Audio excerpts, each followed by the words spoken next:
Washington, D.C., década de 1870, um homem gigante vaga pelas ruas. Tem 1,88 metros, cabelo de profeta e barba de mago. Ele parece que deveria viver nas montanhas, mas de sua casa está silenciosamente reescrevendo as regras da sociedade secreta mais poderosa da América. Maçons do mundo todo seguem suas palavras como se fossem evangelho, e 150 anos depois, seu nome ainda gera teorias da conspiração sobre dominação mundial e rituais satânicos. É ninguém menos que Albert Pike. E sua verdadeira história é mais estranha do que os mitos. Ele viveu 5 vidas diferentes: explorador, advogado, general confederado, poeta e filósofo místico, cada título mais dramático que o anterior.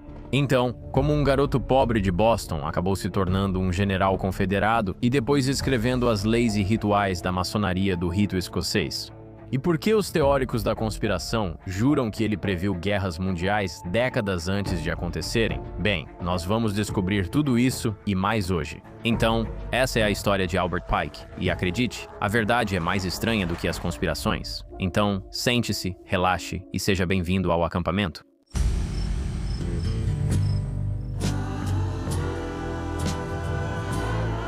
Olá pessoal, bem-vindos ao acampamento. Sou o Camp Gagnon, obrigado por virem à minha barraca. Semanalmente, exploramos histórias interessantes, fascinantes e polêmicas de todo o mundo e épocas. Agora eu preciso dizer, acampamento assim, acho que já virou uma piada interna. Logo nem vou mais falar acampamento, só fazer assim.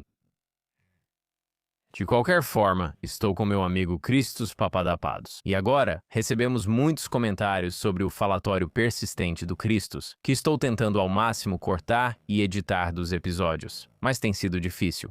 Então, de qualquer forma, Christos, os comentários têm te afetado? Bem, Mark, imagino que isso tenha sido muito frustrante. Então, sinto muito em saber que você está passando por tudo isso. Mas, pessoal, não temos tempo para enrolar, porque hoje vamos falar sobre o polêmico. E quero dizer interessante, talvez, para dizer o mínimo.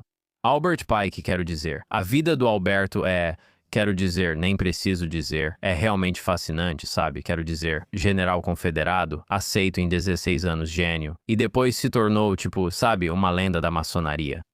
Vou dizer, o cara fez de tudo. Acho que ele é uma contradição ambulante, nem preciso falar. Então, onde começa tudo? Fico feliz que você perguntou. 29 de dezembro de 1809, Boston, Massachusetts. Esse cara, Pike, era basicamente sabe, um garoto pobre, gênio, sabe? Ele tinha memória fotográfica, conseguia absorver livros inteiros, só em uma sentada, só lendo uma vez. Aos 16 anos, ele passa no exame de admissão de Harvard, o que já era insano naquela época, assim como hoje. Quando a faculdade cobra a mensalidade dos 2 primeiros anos, ele só diz que não tem nada e vai embora. Após sair de Harvard, Pike trabalhou como professor em uma cidade pequena de Massachusetts. Mas para alguém com o cérebro dele, esses empregos de professor em cidade pequena definitivamente não iam ser suficientes. Então, o que um jovem inquieto de 22 anos faz? Em 1839, quando a educação formal não serve mais para ele, ele vai para o oeste. Mas isso não é uma daquelas aventuras românticas na fronteira. Tudo dá errado praticamente desde o primeiro momento em que ele segue naquela direção. Então, Pike se junta a uma expedição comercial em Taos, Novo México, achando que, sabe, ele vai fazer fortuna na selva. Mas o grupo mal sai do Missouri quando o cavalo de Pike dispara durante uma nevasca, levando todos os suprimentos dele junto. Agora ele tem, 800 quilômetros de deserto brutal e terreno montanhoso entre ele e Taos, praticamente sem nada. E a maioria das pessoas voltaria, mas Albert Pike simplesmente começa a andar. Quero dizer, pense nisso. 1831 sem GPS, estradas, segurança, polícia. Só você na selva sozinho, seu cavalo acabou de fugir com todas as suas coisas, então Pike, só com a roupa do corpo. E com qualquer comida que ele consegue arranjar, ele acaba preso em tempestades de neve. Daquelas que, você sabe, basicamente congelam cavalos completamente. E, você sabe, fica sem água no deserto e está desviando de nativos hostis que estão tentando matá-lo. E ele se perde várias vezes, mas continua seguindo em frente. E quando Pike finalmente chega ao Novo México depois de semanas de sofrimento, ele já não é mais a mesma pessoa que saiu de Massachusetts. Quero dizer, aquele universitário, o rapaz de Harvard de Boston, já não existe. E agora ele é esse cara durão, determinado, uma força da natureza que já viu o que é realmente passar por dificuldades e encarar a morte de perto. E você pensaria que, depois disso, Pike voltaria para casa depois de toda aquela provação. Em vez disso, ele se junta a outra expedição, desta vez uma aventura de caça no Llano Estacado, no oeste do Texas, que é um dos territórios mais implacáveis de toda a América do Norte. E Pike passa meses lá fora aprendendo que caçar castores é uma droga. Quando essa expedição também fracassa, ele viaja 2.100 quilômetros até Fort Smith, Arkansas, sendo que 1.050 desses quilômetros foram a pé. Por um território que poucos atravessariam, mesmo com exército, hoje ou antes. E essa jornada, mais uma vez, o transforma. Pike chega ao território do Arkansas e imediatamente começa a construir influência. Ele se torna professor. Mas isso é apenas um trampolim para, você sabe, subir na vida. Em poucos meses, ele está escrevendo para o jornal Arkansas Advocate sob um pseudônimo. Esse pseudônimo é Casca. Seus artigos são engraçados e, você sabe, afiados e polêmicos, exatamente o que um jornal de um território de fronteira precisa. É a dose certa de intelectualidade, mas também é, como sabe, uma conversa de bar que anima as pessoas. Então, o dono do jornal fica tão impressionado que oferece um emprego para Albert Pike, e em 1834, Albert Pike já é dono de toda a operação e está usando isso para influenciar a política em todo o Arkansas, e isso já não é mais uma organizaçãozinha de cidade pequena. Albert Pike transforma o Arkansas Advocate em uma arma política, promovendo as posições do Partido Whig em um estado dividido entre diferentes visões para o futuro dos Estados Unidos. Agora, Albert Pike não está apenas escrevendo editoriais, ele está investigando corrupção e escândalos, e, acima de tudo, deixando muita gente extremamente irritada com ele. O estilo de escrita dele era agressivo, usava referências clássicas e sarcasmo para derrubar adversários políticos e mostrar superioridade intelectual. E as pessoas ou simplesmente adoravam ele porque pensavam, pô, esse cara está enfrentando esses, sabe, os ricos, ou odiavam ele. Mas eu te garanto, ninguém ignora ele. Então, quando Pike entra no mundo do direito, tudo simplesmente se encaixa. Ele ainda dirige o jornal durante o dia, mas nas horas vagas devora textos jurídicos, explorando até as raízes não só do direito americano. Ele aprende sânscrito para poder ler os códigos legais hindus no formato original e, claro, também estuda o direito bíblico. Então, o que ele faz? Ele aprende hebraico, aprofunda-se na tradição jurídica romana, depois estuda grego e latim. Aos poucos, Pike monta seu próprio currículo de direito. É o tipo de educação que a maioria das faculdades de direito só sonha em ter, e o tipo de aluno que todas desejam. Então, quando Pike finalmente abre seu escritório como advogado em 1834, ele não é o típico advogado do interior. Ele traz uma combinação que você quase nunca vê, uma memória afiada, fundamentos clássicos profundos e a garra de alguém que vem, você sabe, de viver nos limites da civilização. E além de tudo isso, ele simplesmente não tem medo. Quero dizer, ele enfrenta qualquer um de igual para igual. Tipo, se você quiser, Pike está pronto para você, mas é a especialidade de Pike que realmente o diferencia. Enquanto advogados disputam terras e casos criminais, Pike é quem as tribos indígenas americanas procuram ao enfrentar o governo federal. Sim, então, como a nação Creek, os Choctaw e os Chickasaw contratam Albert Pike porque ele entende suas posições legais melhor que qualquer outro. E em 1852, ele levou o caso da nação Creek até a Suprema Corte. E ele vence. Não é apenas uma pequena vitória, não. O tribunal concede à nação Creek enormes indenizações, mas como de costume, o governo federal paga apenas uma fração disso. Mas ainda assim, a reputação de Pike explode de repente. Ele é o cara que ninguém quer enfrentar em um caso de lei indígena, obviamente. E além disso, em qualquer caso jurídico, cara, o sujeito é uma fera. As nações tribais confiam nele, funcionários do governo o odeiam e outros advogados não entendem como ele consegue tudo isso. Então, esse momento é a primeira grande polêmica de Albert Pike. Muitos duvidavam se ele defendia os direitos dos nativos americanos ou apenas sabia provocar culpa. Dinheiro de um governo federal que há décadas prejudica os nativos? Essa dúvida persegue Pike, especialmente durante a Guerra Civil, tema que ainda vamos tratar. Mas, há outro lado de Pike que está se desenvolvendo nesses anos no Arkansas, sua fascinação por mistérios antigos e tradições esotéricas. Sim, Pike não só lê livros de direito no tempo livre, mas também estuda religião comparada, filosofia antiga e tradições místicas.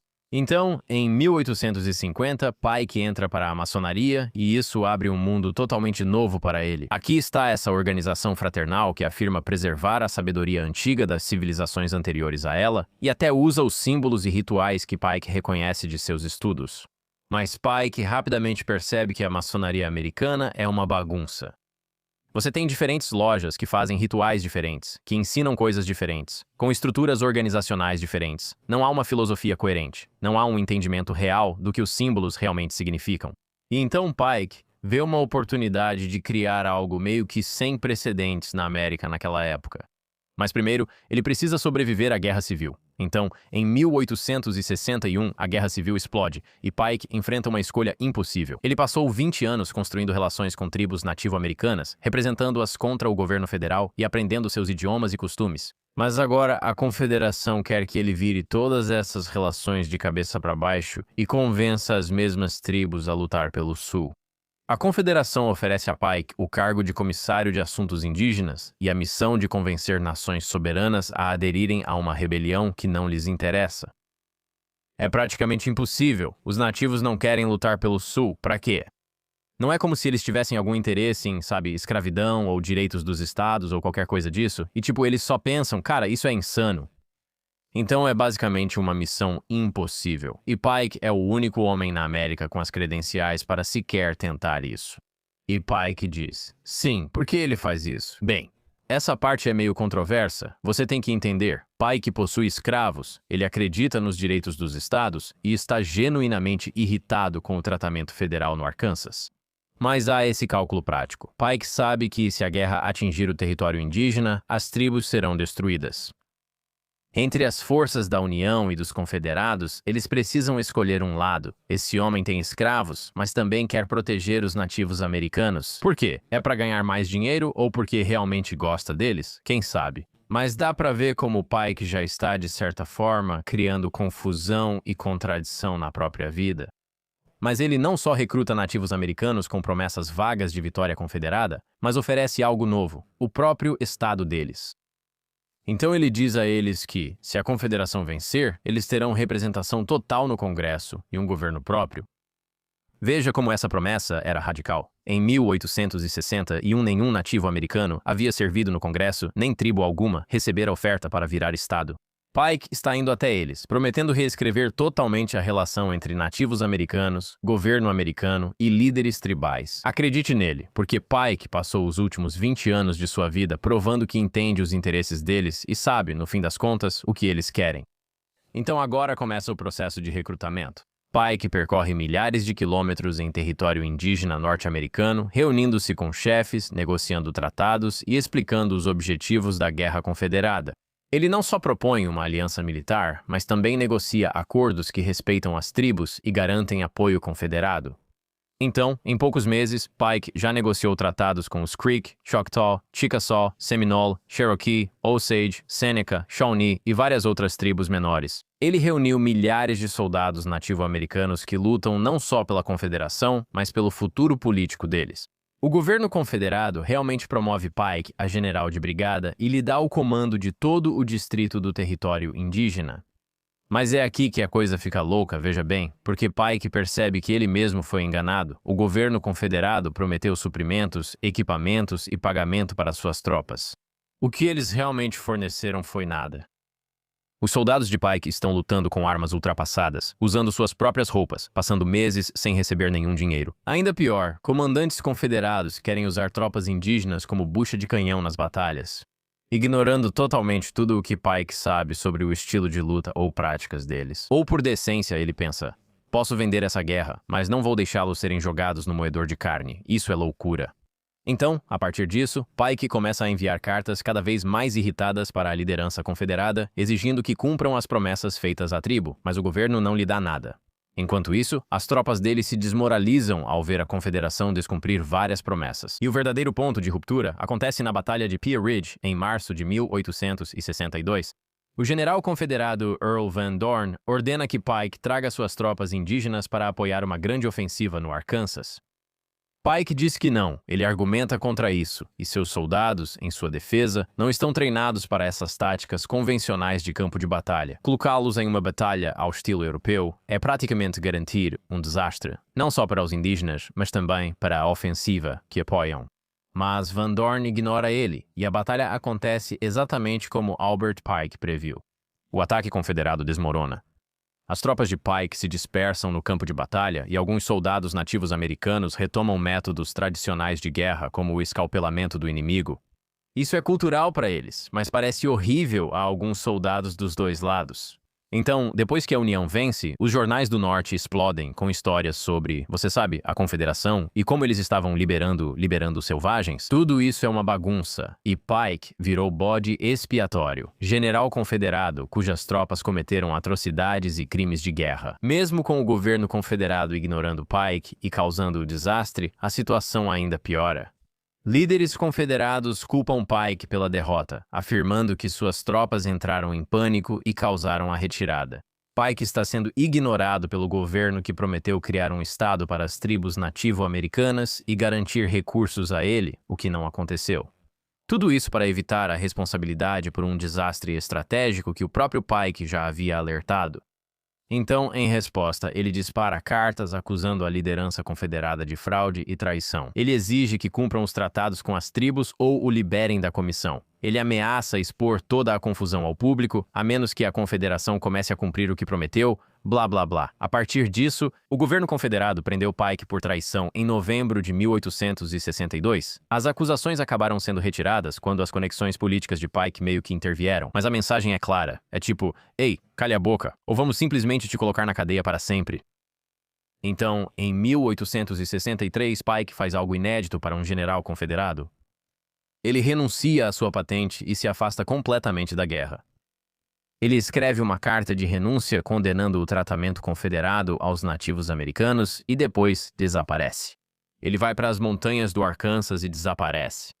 Ele termina em uma cabana isolada em Greasy Cove, vivendo como eremita. Por meses, ninguém sabe onde ele está ou o que faz. E começam a circular rumores de que Pike, você sabe, perdeu a cabeça, ou ficou senil, ou está praticando magia negra, ou que está tentando se vingar da Confederação. Todos comentam, e na verdade, de certa forma, é mais simples e significativa.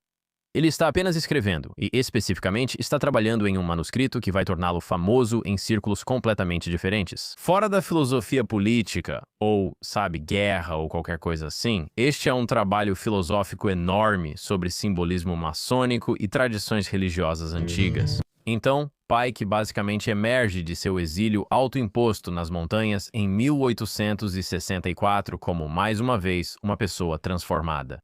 A guerra destruiu seu escritório de advocacia, sua influência política e realmente sua reputação em todo o Arkansas, mas também o libertou das expectativas e dos tipos de convenções às quais ele havia se amarrado. Então, Pike não precisa mais ser esse advogado sulista respeitável ou esse lealista confederado. E ele pode se tornar meio que o que sempre foi, ou o que sempre quis ser, que era, sabe, esse estudioso místico que buscava a sabedoria antiga. Então Pike, como dissemos, entrou para os maçons lá em 1850, mas agora ele encara o trabalho maçônico com a intensidade de um homem que perdeu tudo e encontrou o que acha que é sua nova vocação. Então, o momento é perfeito. A maçonaria americana, como já estabelecemos, é uma bagunça. É um caos, sabe? Existem diferentes jurisdições e não há uma filosofia padrão, nenhum sistema unificado. Então Pike vê uma oportunidade de criar algo sem precedentes na história americana. Pike havia sido eleito soberano grande comendador da jurisdição sul do rito escocês em 1859. Basicamente, isso é como o cargo maçônico mais alto no sul dos Estados Unidos. O rito escocês é apenas uma seita ou subdivisão específica da maçonaria, então a maioria dos homens trata isso como um cargo honorário, comparecendo a cerimônias, fazendo discursos. Mas Pike encara isso como sua missão de vida, e o que ele faz em seguida meio que revoluciona a maçonaria. Ele reescreve completamente os graus do rito escocês, basicamente transformando-os de simples cerimônias fraternais em jornadas filosóficas elaboradas. E ele não está apenas mudando algumas palavras aqui e ali, ele está criando uma peça ritualística totalmente nova, basicamente que se baseia em tudo o que ele estudou ao longo de 20 anos. Ele tira dos mistérios egípcios e, você sabe, da cabala, do misticismo cristão, da filosofia hindu, do hermetismo, dos mistérios gregos, do islã, de tudo. Ele cria graus maçônicos que levam anos para serem concluídos, cada nível trazendo percepções filosóficas mais profundas. Em certo momento, na maçonaria americana, pode-se dizer que é apenas uma fraternidade, um grupo de homens conectados e inteligentes que querem se reunir e compartilhar segredos, e fazer isso em um ambiente fechado, onde eles podem beber e não precisam conversar com suas esposas. Mas Pike agora constrói esse sistema visando um real desenvolvimento espiritual e intelectual, conforme considera adequado. Então, o escopo do que Pike está criando é insano. O rito escocês tem 33 graus, e Pike reescreve basicamente todos eles. Cada grau possui simbolismo, ensinamento e rituais próprios. Mas Pike é quem escreveu as instruções detalhadas para os adereços cerimoniais e cenários, além das fantasias e dos diálogos. Ele está basicamente criando 33 peças diferentes, cada uma projetada para ensinar uma lição filosófica específica e diferente. Mas Pike não para por aí ao reescrever esses rituais. Em 1871, ele publica Moral e Dogma do Rito Escocês Antigo e Aceito da Maçonaria. É um título longo para um livro, com certeza, mas também é um livro longo, são 861 páginas. Quero dizer, assim como Stack, sabe, foi feito basicamente para unir filosofia e religião, mito e simbolismo de todos os cantos da história humana. É denso, complicado e quase deliberadamente obscuro, mas também brilhante, ao menos para quem realmente entende o que acontece. É tipo parcialmente um manual, parcialmente uma enciclopédia, parcialmente um roteiro para entender esse tipo específico de maçonaria. E, em resumo, é conhecido como Moral e Dogma. E basicamente se torna o texto definidor da maçonaria americana, mas não se parece com nada escrito nos Estados Unidos naquela época. Ele não só explica esses símbolos antigos, mas também os relaciona à filosofia e ao mundo, religiões e tradições esotéricas que a maioria dos americanos, especialmente por volta de 1800, nem sequer entende ou nem sabe que existiam. Tudo isso para argumentar que a maçonaria detém as verdades universais que estão no cerne de todos os ensinamentos religiosos. Não se trata só de um homem compartilhando suas reflexões sobre o mundo. Isso se torna basicamente uma leitura essencial para qualquer pessoa envolvida com literatura esotérica ou maçonaria nos Estados Unidos, mas o livro também gera muita controvérsia. Veja, Pike fala sobre ideias espirituais em uma linguagem que soa quase herética para os cristãos tradicionais. Ele escreve sobre a luz e a sabedoria antiga de uma forma que parece colocar o conhecimento humano meio que acima, como a fé das pessoas religiosas. O que as pessoas realmente gostam de destacar é isso. Ele apresenta Lúcifer não como Satanás, mas no sentido original em latim de portador da luz, um símbolo de iluminação e busca pelo conhecimento, que Pike representa como os chamados mais elevados da humanidade. Se você não sabe, quero dizer, Lúcifer literalmente vem da ideia de portador da luz, como Prometeu, de certa forma, trazendo, sabe, tecnologia e fogo para a humanidade. E então, em muitas tradições gnósticas e esotéricas, eles não veem Lúcifer e Satanás como a mesma coisa. Eles dizem que Lúcifer é, tipo, bom. Depois os cristãos associaram isso a esse personagem maligno. De qualquer forma, só um parêntese. A filosofia de Pike é complexa, mas sua mensagem central é muito radical para 1871. E, você sabe, as pessoas estão ficando irritadas. E ele está, você sabe, especificamente afastando muitos dos cristãos americanos. E a tese dele meio que se resume a isso, sabe? A verdadeira religião não é sobre dogmas e igrejas, nem seguir cada regra ao pé da letra. É sobre crescimento pessoal, através do conhecimento e da sabedoria. É basicamente isso. A verdadeira espiritualidade, ele diz, vem de estudar tradições antigas, entender símbolos e basicamente buscar a verdade. E essa ideia foi o que fez dele um inimigo entre os cristãos tradicionais, que obviamente veem a maçonaria basicamente como satanismo, com alguns passos a mais, sabe? Na década de 1870, Pike tornou-se algo único na história americana. Ele é um filósofo confederado, um místico com poder institucional de certa forma, certo? Tipo, ele é esse grande comandante. Ele controla os rituais maçônicos para centenas de milhares de homens poderosos americanos, incluindo políticos, juízes, empresários, militares. E as cerimônias que ele realiza, ele está moldando como eles realmente pensam e como percebem sua própria moralidade, sua própria religião e seu lugar no universo. Isso é poder demais para uma pessoa só. Ele acaba se mudando para o templo do rito escocês em Washington, D.C., vivendo como um sacerdote erudito. Ele tem uma biblioteca pessoal com cerca de 7.000 livros em vários idiomas diferentes, muitos dos quais ele consegue ler: alemão, latim, grego, francês, todo tipo de coisa. E os visitantes do templo descrevem Pike como alguém meio intimidador, mas também carismático e fascinante. Ele é imponente, consegue citar filosofia antiga de memória e fala vários idiomas. Parece que ele já leu todos os livros e tem uma rotina diária bem simples, né? Ele acordava, começava a ler imediatamente, escrevia bastante, recebia visitantes que buscavam orientação filosófica e depois voltava a ler, fazendo isso até cair no sono. E esse é o Pike que acaba se tornando uma lenda. Ele não é mais apenas um líder maçônico. Ele se tornou meio que o sacerdote não oficial do conhecimento esotérico nos Estados Unidos. E sua influência vai além da maçonaria, certo? A abordagem filosófica dele atrai ocultistas, teosofistas, espiritualistas e qualquer pessoa interessada em abordagens alternativas para a verdade religiosa, que no fim dos anos 1800 representa grande parte do público americano. Estão desiludidos com a religião organizada e buscam uma forma menos estruturada de espiritualidade. Seus escritos são estudados por quem nunca entrou em uma loja maçônica, mas gosta disso. Ele faz sentido e meio que sintetiza toda a sabedoria e as tradições do mundo.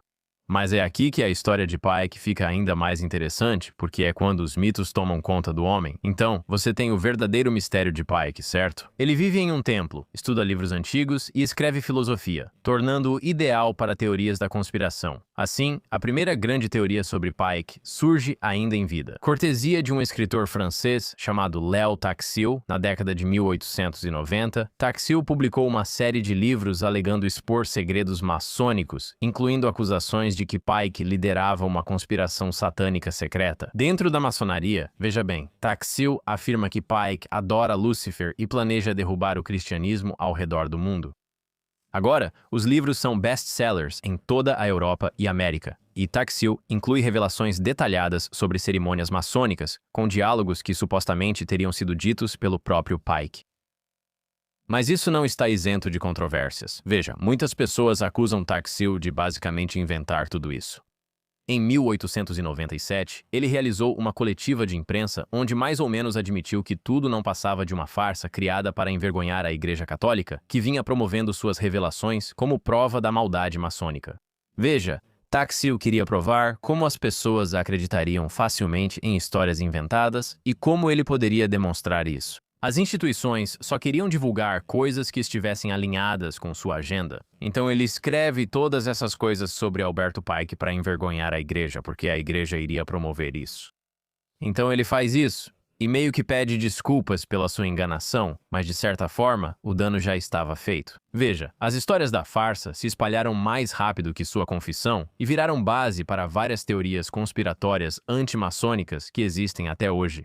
E pessoas que nunca ouviram falar da confissão de Taxil continuam circulando essas alegações sobre Pike como se fossem 100% objetivas, fato histórico.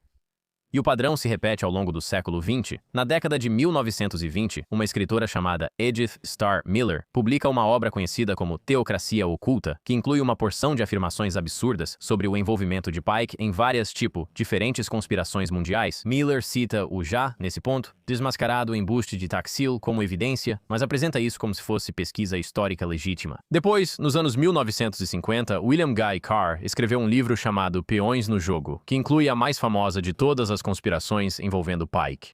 E essa é a afirmação de que Pike escreveu uma carta em 1871 prevendo 3 guerras mundiais.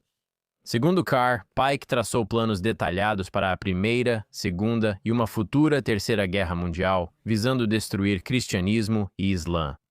O problema é que a carta não existe. O Museu Britânico, citado por Carr como guardião da carta, confirmou nunca ter possuído tais documentos. Além disso, a carta usa termos criados décadas após a morte de Pike. Frases como Primeira Guerra Mundial, por exemplo, ou fascismo ou sionismo.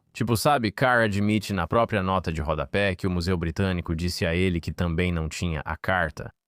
Agora, de novo, porque Albert Pike tinha essa, aura mística ao redor dele, muita gente queria associar diferentes profecias e ideias a ele, quase todas aparentemente falsas. De novo, quem pode dizer talvez os maçons do final dos anos 1800 se estivessem fazendo rituais satânicos?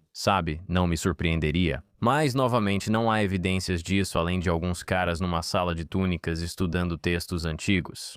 Mas Albert Pike se torna uma figura tão reverenciada na maçonaria americana que, em 1890, seus seguidores quiseram homenageá-lo com algo sem precedentes, uma estátua pública em Washington, D.C. Mas aqui está um problema. Pike foi um general confederado. E os veteranos da União ainda estão muito vivos e totalmente contra homenagear rebeldes na capital do país. Então os maçons acham outra solução. Eles pedem permissão ao Congresso para erguer uma estátua, mas prometem retratar Pike como um maçom civil, não como um oficial militar. A estátua vai mostrá-lo com trajes maçônicos, usando roupas civis, cercado por símbolos maçônicos e inscrições celebrando suas contribuições para a filosofia e a literatura, em vez de toda aquela questão de confederados, escravidão e guerra civil. A campanha de lobby é intensa. Líderes maçônicos de todo o país vão a Washington, D.C., defendendo que Pike deve ser homenageado por suas conquistas intelectuais, não pelo serviço militar. Eles enfatizam o papel de Pike no desenvolvimento da filosofia maçônica americana e também suas contribuições para os estudos comparativos de religiões. Mas os veteranos da União reagem com força. O Grande Exército da República, a principal organização dos veteranos da União, entra em contato com os congressistas e diz a eles que seria uma vergonha homenagear qualquer general confederado na capital do país, independentemente do que mais tenham feito. Se você lutou pela confederação, não pode estar na capital do país. A União, então, organizou campanhas de envio de cartas e ameaçou consequências políticas para qualquer congressista que apoiasse a estátua. A luta vira uma guerra por procuração sobre a memória da Guerra Civil e a reconciliação. Quem tem direito a ser homenageado? Os Estados Unidos deveriam homenagear figuras complexas que lutaram e foram generais da Confederação, mas também deixaram legados intelectuais? É possível separar o general confederado de seus outros feitos? Ou servir à Confederação elimina qualquer direito à honra pública? Não importa o que faça, você é um general confederado, mesmo que cure o câncer. Você ganha uma estátua? Você pode ter seu nome em uma faculdade, biblioteca ou algo assim. O Congresso aceita a proposta maçônica, porém impõe uma condição rigorosa. A estátua deve retratar Pike como um civil, deve enfatizar a parte maçônica, a liderança e o lado intelectual, não o aspecto militar, e deve ser colocada em um terreno especificamente designado para esse propósito, em vez de um local de destaque como o National Mall. Então, em 23 de outubro de 1901, essa cerimônia de dedicação acontece. Milhares de maçons desfilam em uma parada comemorativa pelo centro de Washington, e o memorial mostra Pike com essas vestes civis esvoaçantes com figuras alegóricas da maçonaria segurando uma bandeira. As inscrições são selecionadas para reescrever o legado de Pike. Então, autor, poeta, estudioso, soldado, filantropo, jurista, orador, etc. Note como o soldado aparece discretamente no meio, enquanto autor e poeta vêm primeiro. A estátua literalmente apresenta Pike como um homem, você sabe, de conhecimento, que por acaso serviu nas Forças Armadas em vez de uma figura militar que também escreveu livros. Por décadas, a estátua permaneceu ali sem polêmicas. Maçons realizavam cerimônias e decoravam com flores, e as Filhas Unidas da Confederação deixavam homenagens no aniversário de Pike. Desde os anos 1990, tudo muda. A internet faz teorias da conspiração sobre Pike se espalharem mais rápido. E então, de repente, pessoas que nunca ouviram falar de Albert Pike estão conhecendo essa carta que ele escreveu sobre 3 guerras mundiais e alegações de que ele seria um líder de culto satânico. Então, em 1992, seguidores do ativista político Lyndon LaRouche começam a protestar na estátua de Pike, alegando que ele foi o mentor por trás de conspirações bancárias internacionais. Eles encenaram essas manifestações dramáticas, às vezes cobrindo a estátua com vestes da KKK, para sugerir que Pike estava envolvido com a KKK. E os protestos continuam por anos, e os apoiadores de LaRouche exigem que a estátua seja removida. Em 1992, o Conselho de D.C. votou para retirar a estátua de Pike, citando seu serviço confederado e ecoando teorias de conspiração sobre possíveis ligações com a KKK, que novamente não sabemos se são verdadeiras. Não sei se ele fazia parte da KKK. Não parece haver nenhuma prova para confirmar ou negar isso. Mas como a estátua estava em um terreno federal, apenas o Congresso poderia realmente decidir removê-la. E a controvérsia reacendeu em 2017 com o comício Unite the Right em Charlottesville. Foi nesse momento que os ativistas focaram na estátua de Pike, que por acaso era o único memorial ao ar livre para um general confederado em Washington, D.C. Eleanor Holmes Norton, delegada do Congresso de Corrente Contínua, apresentou projetos de lei para retirar a estátua devido ao serviço dele à Confederação. O racismo e a posse de escravos são inadequados para homenagens públicas na capital do país. Norton menciona alegações sobre seu envolvimento na fundação da KKK, mas historiadores ainda debatem se há evidências confiáveis para essas acusações. Os manifestantes passaram a se reunir frequentemente na estátua após a remoção de outros monumentos confederados no Sul. E então, em 2020, começam os protestos por George Floyd. No Juneteenth, centenas de manifestantes se reúnem na Judiciary Square para um dos momentos mais dramáticos de remoção de monumentos na história americana. Os manifestantes amarraram cordas na estátua de bronze de 11 pés e simplesmente a derrubaram, mas eles não pararam por aí. Eles jogaram fluido de isqueiro na estátua caída e a incendiaram. A destruição da estátua marca um fim dramático para 119 anos de controvérsia. Por mais de um século, o memorial dele ficou de pé, sendo para os maçons um testemunho da influência maçônica e para os veteranos da União um insulto por colocarem um líder rebelde no Capitólio da União. O presidente Trump imediatamente condenou a destruição da estátua e exigiu que qualquer pessoa envolvida fosse presa. Ele tuitou que a estátua deveria ser restaurada e ameaçou intervenção federal caso Washington D.C. não processasse os manifestantes.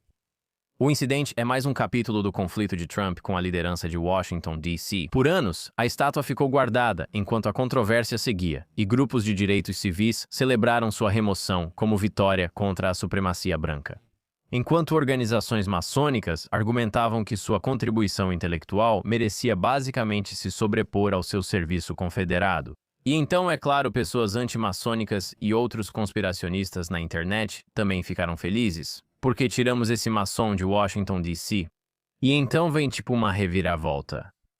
O Serviço Nacional de Parques anunciou que está restaurando e reinstalando a estátua de Pike, seguindo ordens executivas recentes de Trump para embelezar a capital. Então, onde isso nos deixa? Albert Pike, o que podemos dizer sobre ele, né? Quero dizer, ele é inegavelmente brilhante. Ele entra em Harvard com 16 anos, autodidata, gênio, entende várias línguas, cria uma filosofia que basicamente influencia centenas de milhares das pessoas mais proeminentes e bem conectadas da história americana. Mas também é moralmente cúmplice com a guerra civil e a posse de escravos, o que obviamente é bastante indefensável. Ao mesmo tempo, ele defende os nativos americanos e seus direitos legais, mas, ao mesmo tempo, ele está na Confederação, depois sai e afirma que o que fazem está errado. É difícil entender quem é esse cara, para ser honesto, mas eu diria que não sei quem ele é. É basicamente o que muitas teorias da conspiração sobre ele dizem, certo? De novo, minha filosofia, geralmente quando se trata dos maçons, é que é menos algo satânico, sabe? Tipo, sacrifício de crianças. Provavelmente são pessoas bem conectadas, ricas, influentes e com agendas políticas, reunidas para trocar ideias e segredos, especificamente numa época, sabe? Antigamente, quando eles tinham muito poder e você podia fazer políticos e militares realmente colaborarem. Então, ele estava na KKK de novo? Eu não sei, provavelmente não, mas vai saber. Ele realmente, quero dizer, certamente remodelou a maçonaria. E eu nem acho que essa parte seja realmente, sabe? Eu não sei se essa parte é realmente discutível. E a controvérsia sobre a estátua é interessante porque, de novo, você tem várias pessoas diferentes com agendas diferentes. Você tem ativistas raciais que dizem, dane-se esse cara. Você tem, sabe, algumas pessoas anti-maçonaria que dizem, dane-se esse cara. Aí restam só os maçons dizendo, ei, vamos manter isso. Mas hoje eles não têm o poder político em DC que tinham no fim dos anos 1800. Então, senhoras e senhores, essa é a vida e a história de Albert Pike. Quero dizer, de verdade, um cara maluco viveu uma vida insana. Quero dizer, tirando aquela coisa da confederação, bem louco. Tipo, aprender hebraico, aprender sobre a lei judaica. Enfim, Cristos, você já ouviu falar desse cara? Eu não ouvi falar, mas ele é uma das pessoas mais pedidas nos nossos comentários. Interessante. Não sei. Me diverti explorando e aprendendo sobre o assunto. Gostaria de saber mais sobre isso. As opiniões pessoais dele, tipo, sendo um cara de Boston. Fico surpreso que ele fosse tão racista. Mas ele também foi advogado dos nativos americanos. É isso que digo. Estou confuso sobre o objetivo dele. No que ele acreditava. Algo aconteceu ali para causar essa mudança. Tipo, algum cara estragou a aposta dele, aí ele pensou, cara, quer saber, agora eu sou racista, então não sei. Quero dizer, Alberto Pike, ele é interessante porque ele é, basicamente, um supremacista branco, o que não é o ideal, mas ele é um supremacista branco inteligente. Ele sempre faz promessas. Não acho que os brancos são superiores, mas vou aprender sânscrito para entender a lei hindu. Eu não entendo como ele concilia essas coisas. Qual o valor de aprender isso se é mesmo supremacista branco? Não entendo. Só prova que todo mundo tem falhas na personalidade. Acho que sim, não sei. Veja os nazistas, eles eram supremacistas brancos. Eles diziam ser arianos, mas ao perguntar se gostavam dos russos, respondiam que não, pois, apesar de serem loiros e grandes, não os consideravam arianos. Tipo, não, os japoneses, eles são arianos. Tipo, o quê? Estou fugindo do assunto. Acho que as pessoas têm filosofias raciais idiotas, achando uma melhor que a outra. Isso nunca é consistente, esse é meu ponto. Se você vai criar uma filosofia racializada, faça ela ser consistente. Sabe, tipo, ele está aqui dizendo, cara, tipo, eu sou um supremacista branco, mas também, tipo, eu vou lutar pelos nativos americanos. O que é isso? Seja consistente, entende? Ser racista é uma coisa, mas ser hipócrita é pior. De qualquer forma, estou curioso para saber o que vocês acham. Recebemos vários comentários de pessoas tentando participar. Albert Pike, eu adoraria saber, tem algo que eu deixei passar? Algo que eu só mencionei por cima? Algo que eu não incluí e deveria ter incluído qualquer coisa? Eu preciso? Se estiver completamente errado, por favor, deixe um comentário. Eu leio todos, seja no YouTube, no Spotify. Mesmo que seja só uma carta no oceano, eu vou achar. Gostaria de saber o que você pensa, mas seja gentil, pois ainda sou sensível e não quero me magoar.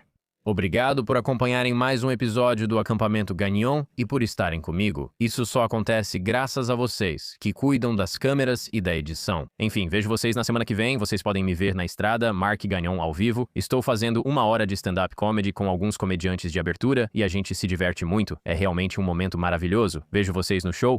Vocês também podem comprar produtos na descrição e vejo vocês na semana que vem. Paz e que Deus abençoe. Transmissão de emergência. Temos um novo canal, o Mark Gagnon Comédia. Lá estarão meus stand-ups e o novo programa Você Pediu Por Isso. Distribuímos cartões para a plateia enviar sugestões, que vão para um balde. Depois, eu e um amigo sorteamos e improvisamos com elas. Seja um acontecimento atual ou talvez uma história pessoal que aconteceu com alguém da plateia, não importa o que seja, a gente vai a fundo nisso. Então, se você estiver interessado em conferir o canal, pode clicar no link na descrição. Por favor, se inscreva. Isso realmente ajuda tudo a funcionar, especialmente depois que o programa vai ao ar. Assistir aos episódios e apoiar é fundamental. Nós realmente agradecemos. Você pode conferir lá. É o que você pediu. Esse é o nome do quadro e o canal é Acampamento Gagnon. A gente se vê no novo local. Muito obrigado por sempre apoiar. Nos vemos na próxima. Vamos voltar ao programa.